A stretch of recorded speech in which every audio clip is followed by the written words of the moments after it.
Mais merci, frère Demos, frère Chakarian ou Demos Chakarian, et frère Carl Williams et les délégués, tous.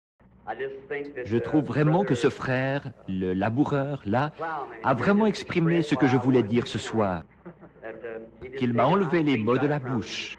En effet, j'ai aimé je crois, cette convention plus que toute autre convention à laquelle j'ai jamais participé. Je n'ai jamais vu dans une convention plus d'harmonie et autant de véritable communion et de véritable amour fraternel.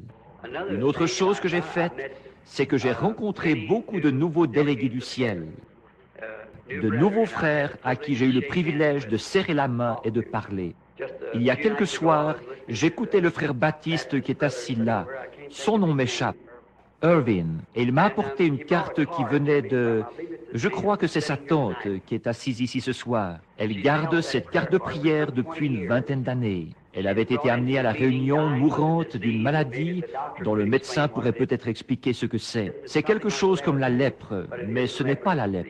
Il y a une opération, ils auraient pu couper un genre de cordon là-haut ou quelque chose, mais elle serait comme un légume, elle resterait là sans rien faire. Et pendant qu'elle était assise là, peut-être que sa carte n'avait pas été appelée ni rien, elle n'avait pas pu aller dans la ligne de prière. Le Saint-Esprit m'a dirigé vers elle. Elle est ici ce soir en bonne santé et nous en sommes très reconnaissants.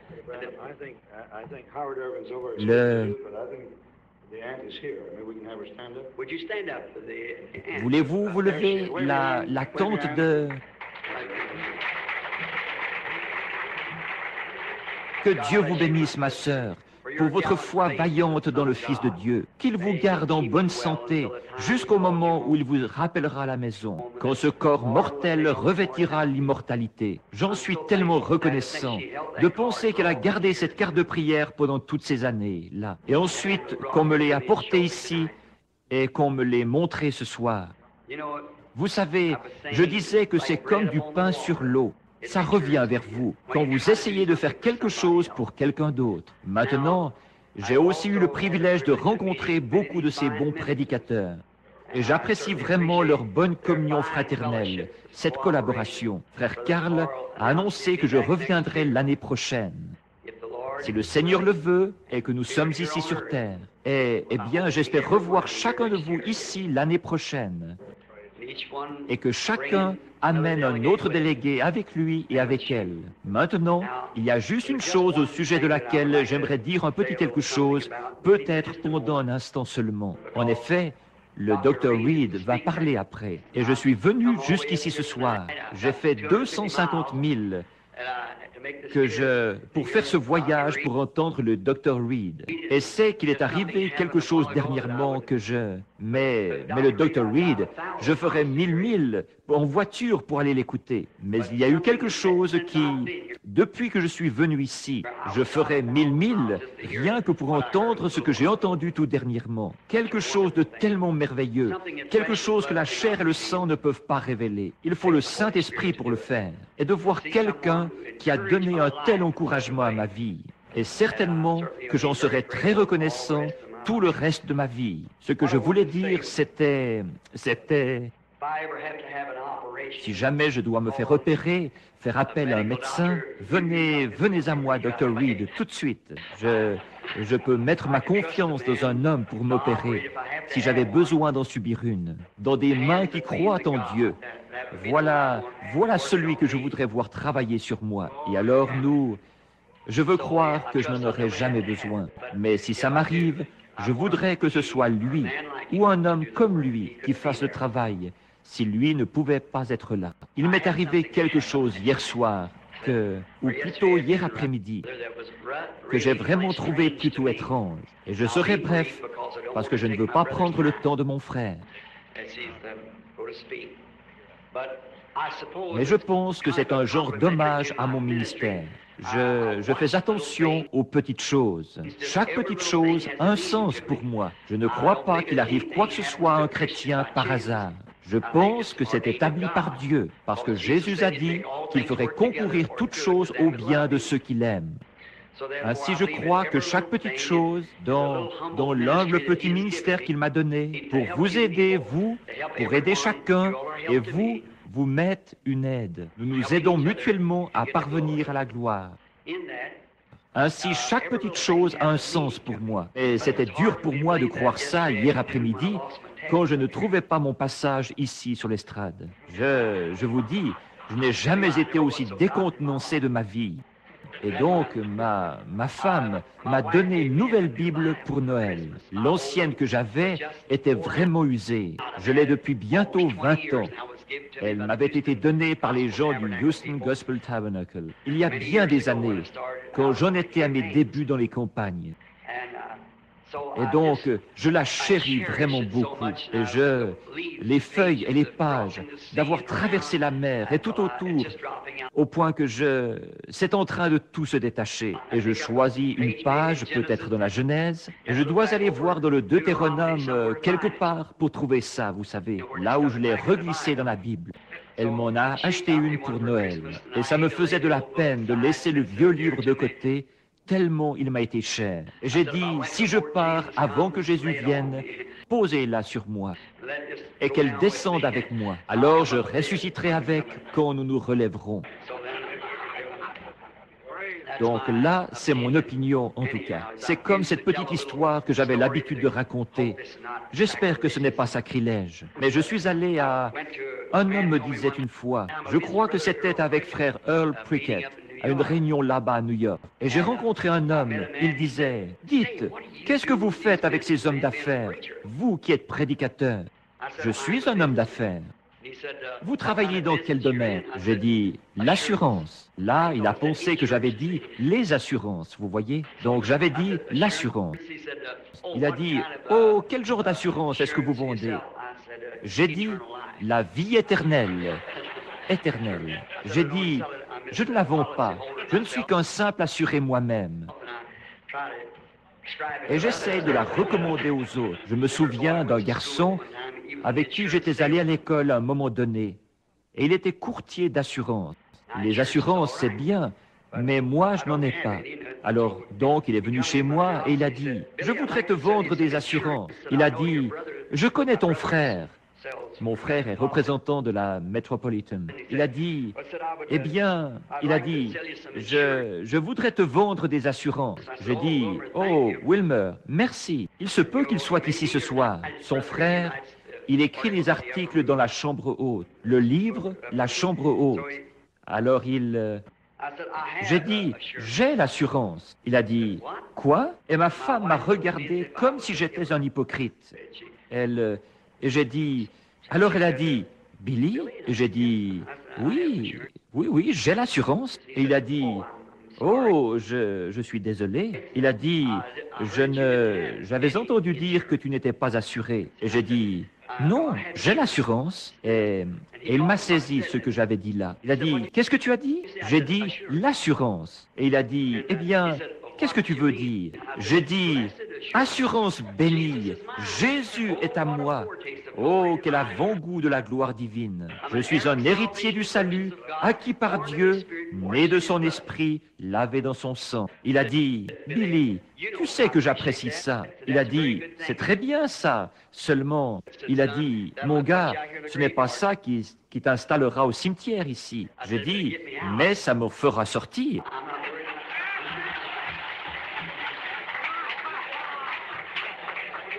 Je ne me fais pas de soucis pour y entrer, il s'agit d'en sortir, vous voyez.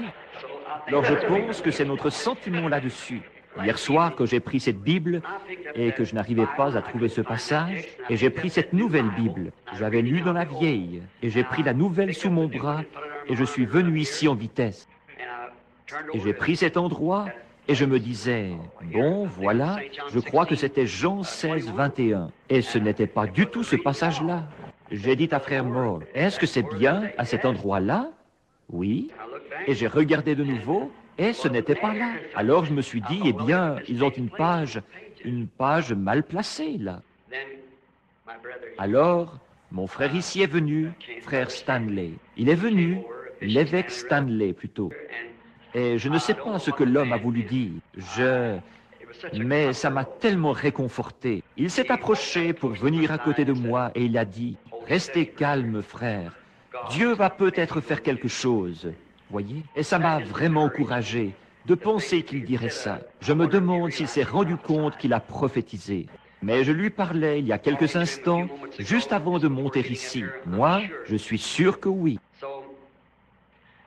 Donc, j'ai apporté mon message sur les douleurs de l'enfantement, et ainsi de suite. Et ma manière un peu primitive de le faire, en parlant du nénuphar, et comment il naît en bas, et il est conçu, et il monte, et il tire le soleil, les gouttes de rosée, et ainsi de suite.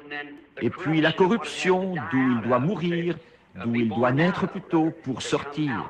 Et j'essayais de faire une illustration de l'Église, tout comme le médecin ici, s'il allait soigner un malade. On a des médecins aujourd'hui qui disent, vous pouvez vous frotter le pied sur l'arrière du talon et guérir le cancer que vous avez au visage, vous voyez? Mais un bon docteur n'écouterait pas une chose pareille.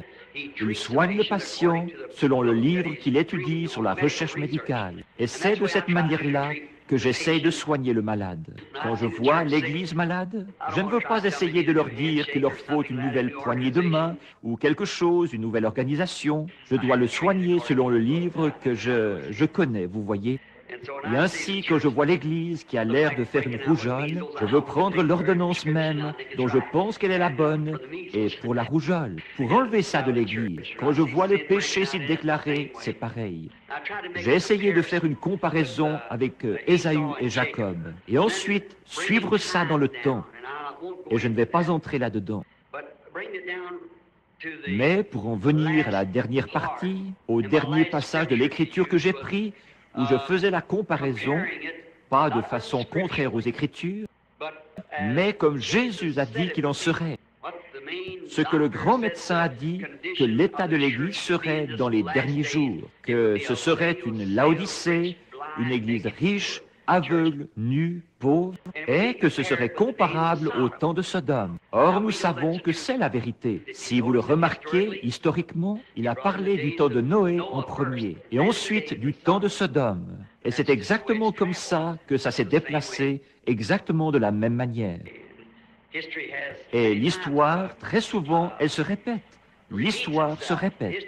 Et c'est pareil pour les promesses de la Bible. Par exemple, comme dans Matthieu 3, où il est dit « J'ai appelé mon fils hors d'Égypte ». Maintenant, si vous allez chercher la référence pour ça, il s'agissait de Jacob, son fils, qu'il avait appelé hors d'Égypte. C'était son fils mineur, mais son grand-fils, Jésus, a été appelé hors d'Égypte aussi. Donc, il y avait à ça une réponse composée.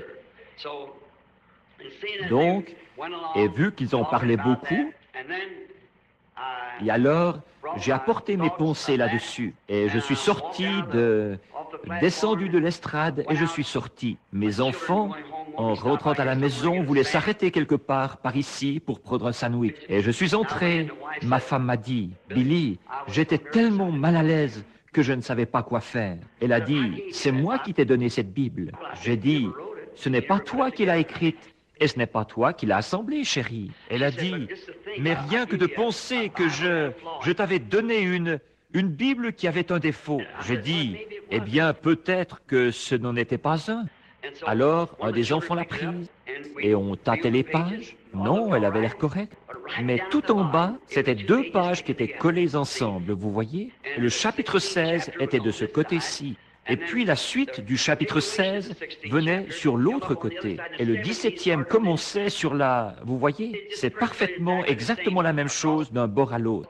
Et ce papier Bible très fin qui était collé, et je lisais dans le chapitre 17 pendant tout ce temps-là, au lieu du chapitre 16. Et j'ai pensé, oh Dieu, pourquoi tu fais ça? Pourquoi a-t-il fallu qu'une telle chose arrive là? C'est moi qui sondais, vous voyez, pour voir ce qu'il en était.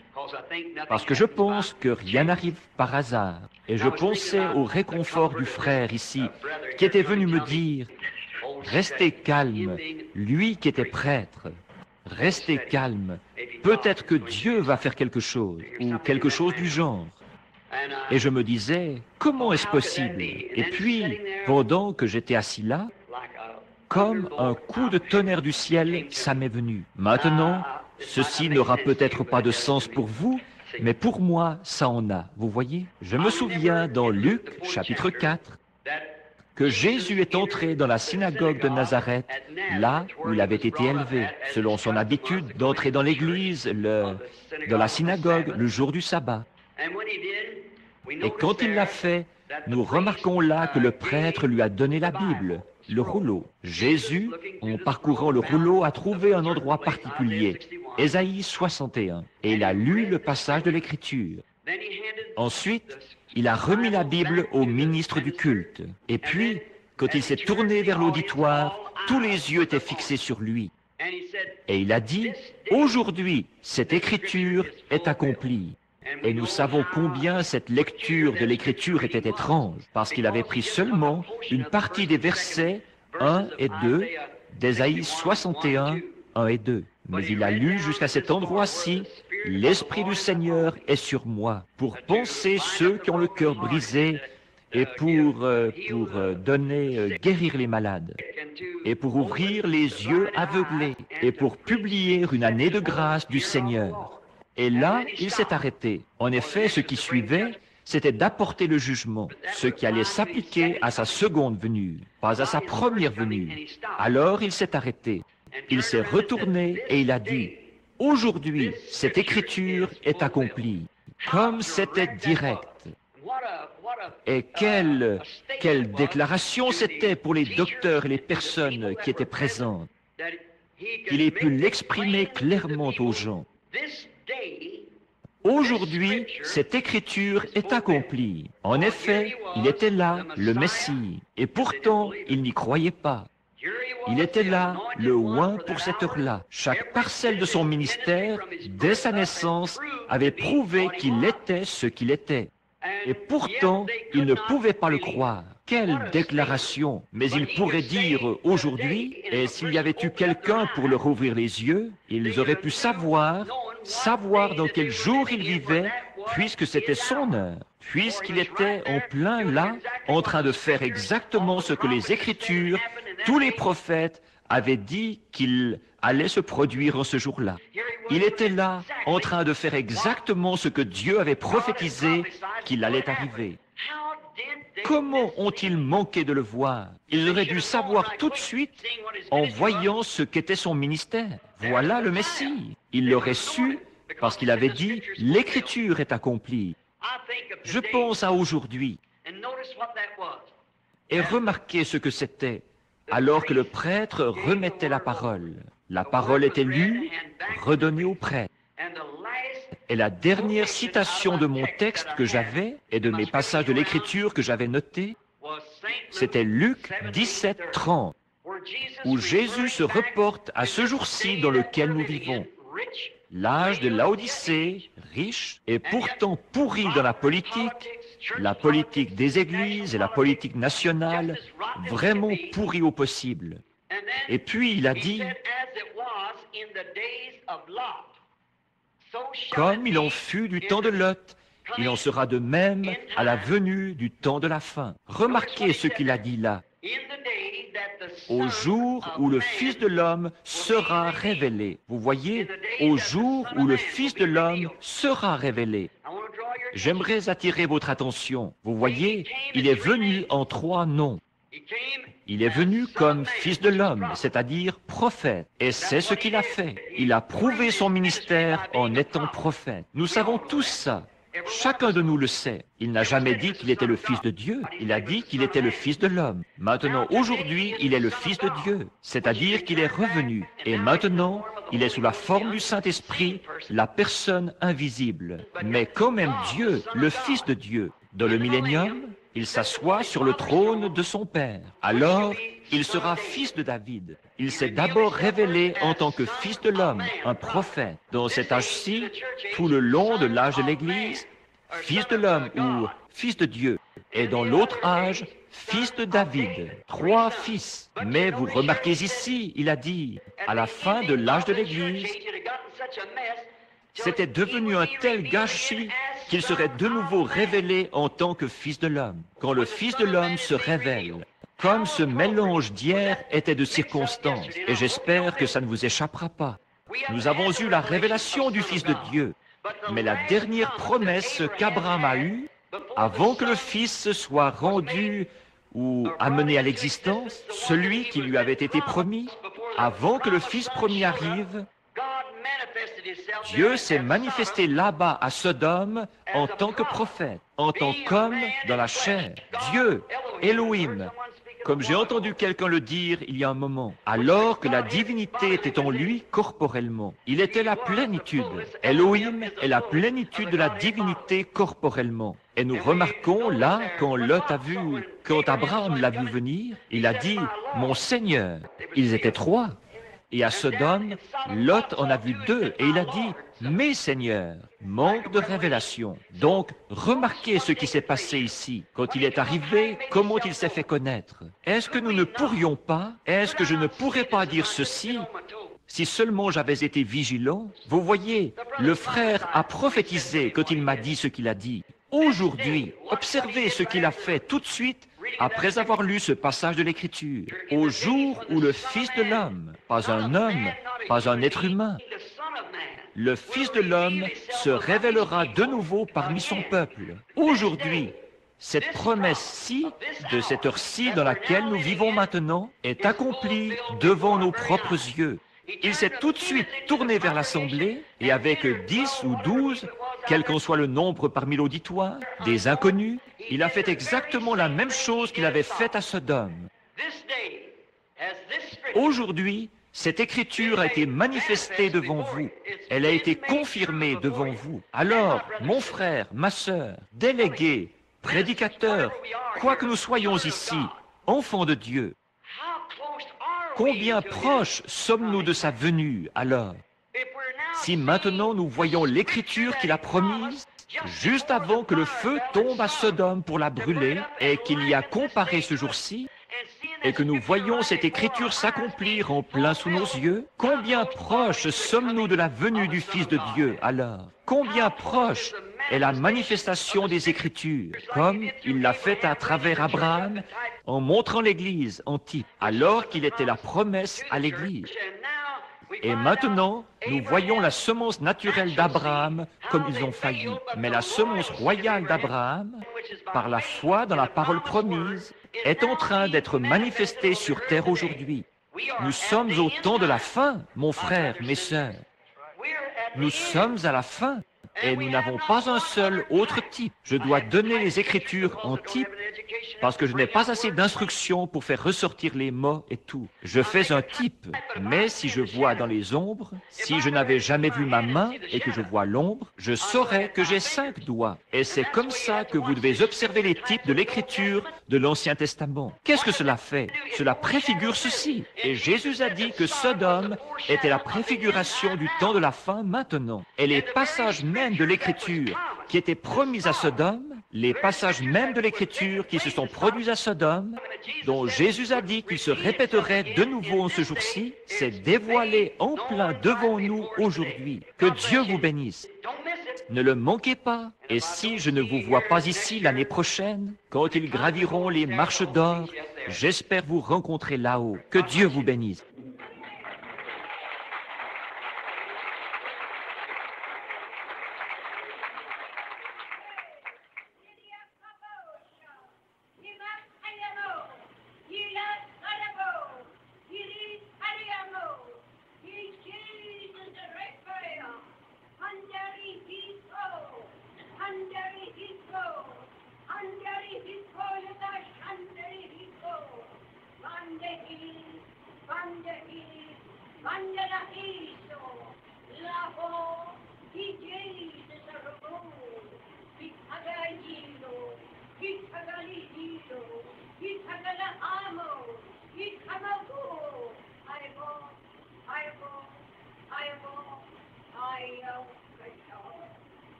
He is raising up men, mighty men,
somebody.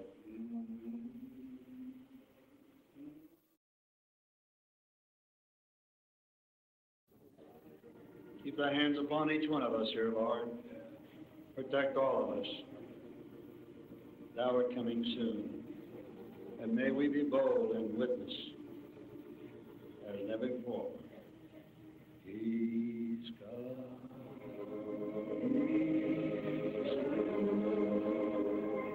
Hallelujah. Lord, pour out thy Spirit.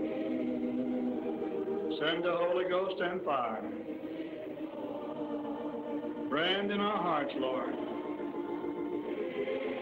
Impress upon us, Lord, this very thought of thy soon coming. It may be more, it may be night,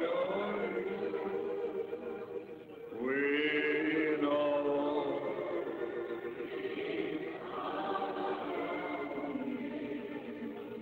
Would you lift your hands, everyone, lift both hands, worship the Lord. Let him saturate you with his mighty power, with his Spirit, and reveal to you exactly where we are in your heart. Oh.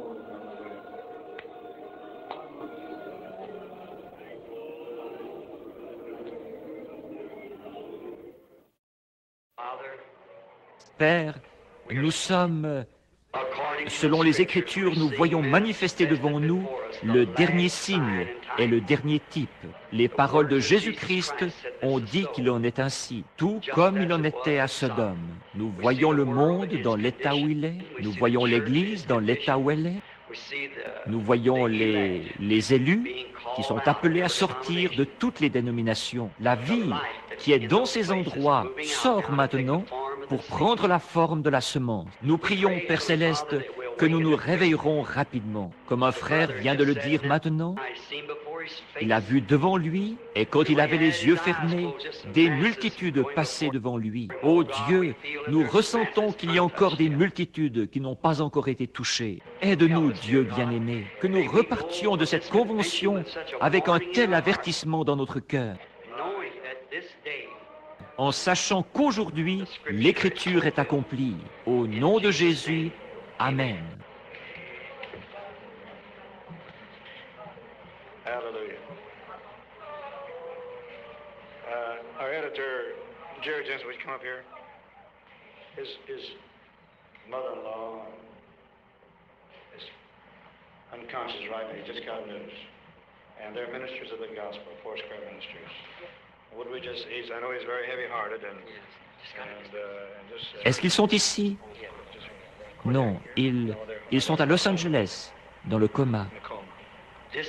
La distance ne change rien pour Dieu. Il est omniprésent. Il doit l'être pour être Dieu. Certaines des plus grandes choses que je sache qui ont été accomplies dans mon humble ministère à moi, c'est par le téléphone ou quelqu'un qui appelait. Des grandes choses se sont produites. Accordons-nous pour demander à Dieu de guérir ces gens qui sont malades. Bien-aimé Père Céleste, nous les amenons dans ta présence par la prière. Nous savons qu'un soir, il y avait un apôtre qui avait été coupé de toute activité là. Il était dans une prison et il allait être décapité le lendemain. Là-bas, dans la maison de Jean-Marc, ils ont eu une réunion de prière. Et au fond de ces cachots est descendue cette même colonne de feu qui suivait les enfants d'Israël, ou que les enfants d'Israël suivaient à travers le désert. Elle est entrée là à cause de cette réunion de prière. Et elle a ouvert chaque porte. Et elle a fait ressortir l'apôtre dans la rue, libre de prêcher. Nous comprenons que ces prédicateurs, ces gens qui sont missionnaires, sont enfermés maintenant.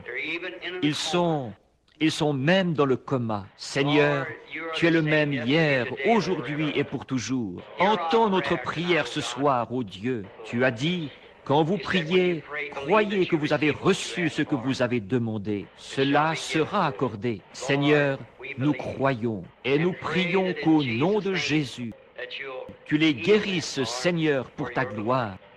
Cela a été dit, demandé, maintenant que ce soit accompli. Amen. Que Dieu vous bénisse, Ted. Croyez avec lui. Thank you, Brother Branham. Praise God. I'd just quickly like to have the men stand up. Brother Argenbright, the International Directors, stand up, Brother Minor. Jack Moore, stand up.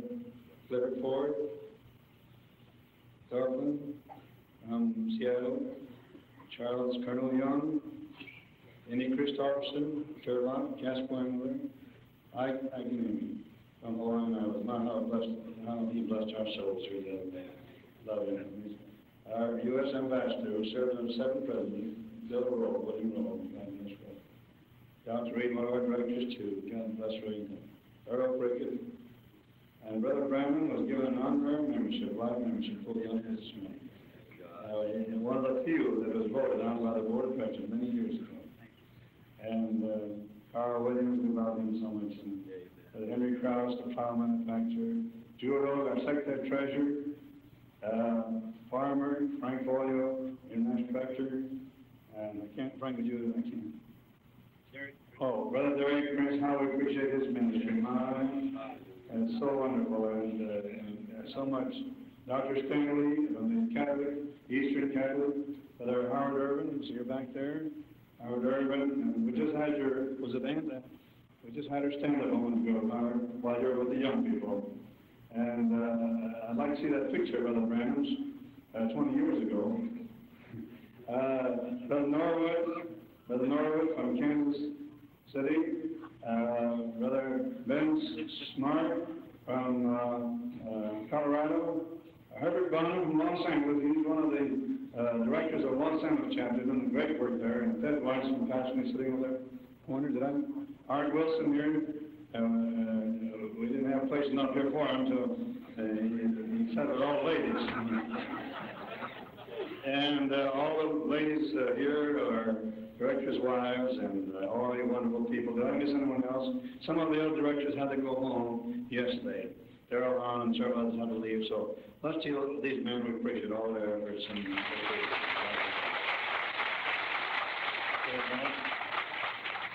And is anybody? Brother Branham, come here, Brother Branham.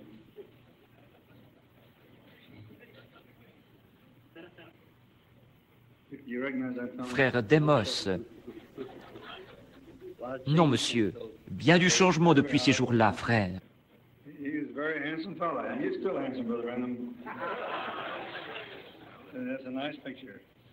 We had your aunt to stand a moment ago, too. And maybe you'd like to say a word, Howard? Between 12 and 15 years ago, Aunt Edith was healed of Raynaud's disease, which I understand is medically incurable. I don't know whether Brother Branham told you the circumstances, and I wonder if I might take just one moment to do so. This is her card that she got for the healing line. She never got in the healing line. She was seated in the second row in the auditorium here in Phoenix. Brother Branham had preached his heart out, was just too exhausted to pray for people, but suddenly looked down at her, looked directly at her, and said, "You can be healed if you want to be." And she went out of that meeting healed and is still healed. Yes, I understand that the disease was incurable, and our physicians here will check me. I'm a layman at medicine, but I understand that it's a disease of the nerves that affects one similar to leprosy. The nerves choke off the blood supply, and eventually the fingers just rot and fall off. There was one medical operation that the surgeon in the East told them they could perform, and that was to cut a nerve up in here, but if they had, she'd have been a vegetable. But God, by his mighty power, has healed her, and she's healed today. Let's just have her stand up again back there. Would you stand up, Eddie? There it is. 20 years later, 15 years. 15 years later. Les hommes qu'ils auraient oubliés. Nous apprécions tous frère Shakarian, n'est-ce pas? Chacun de nous.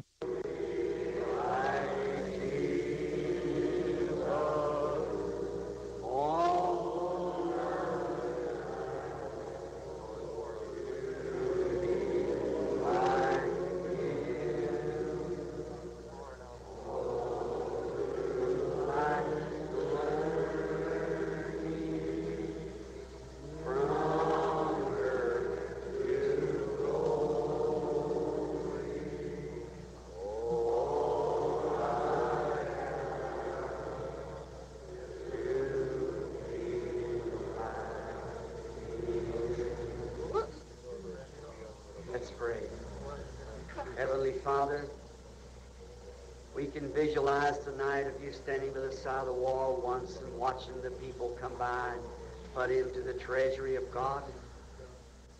And you've seen this widow come by with just a small amount of money, or just a few pennies of tithings, and perhaps had some children at home, but she was interested in the kingdom. There's no doubt that has been recopied again tonight. There's been many people that's put in practically all they've got right here in this offering, because it has been so placed before us that there is a need and our hearts are in this, Father.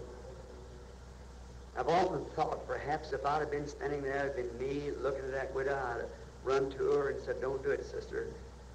We don't need it." But maybe it would have been wrong.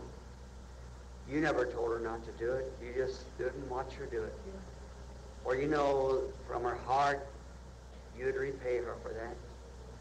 Father, I know that you know the intents of every heart that's placed in here tonight. And what it's for the kingdom's sake, Lord, that this work that we're so wonderfully enjoying, this fellowship, Lord, of all of the great denominations of the world. We feel that we're such a privileged people to be here tonight in the presence of God, feeling this great word coming forth and making manifest, proving God being in our midst. God, give to each and every one here as they have need. We pray now that you'll bless the offering for its intended use. We ask this in Jesus' name. Amen. Hallelujah.